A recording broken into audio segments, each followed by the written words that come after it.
ဘာမျိုးတရားပွင့်ရှာသလိုပင်သင်ကြံရဲ့ကူလာမှာသင်ညာမယ်တွေမြူပျော်ရွှင်လာမယ်ဆိုလို့တွေ့ဆုံခြင်းမနစ်ကတည်းပဲလာလို့တင်စင်မြန်းကပင်ဖြစ်စရာလုံးမေးခင်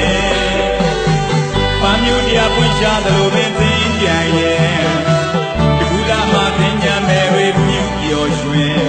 လာမယ်ဆိုလို့တွေ့ဆုံခြင်းမနစ်ကတည်းပဲလာလို့တင်စင်မြန်းကပင်ဖြစ်စရာလုံးမေးခင်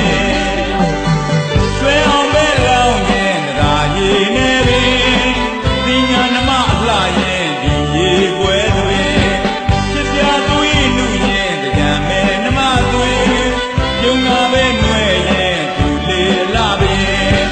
ဘာမျိုးတရားပွင့်ရှာသလို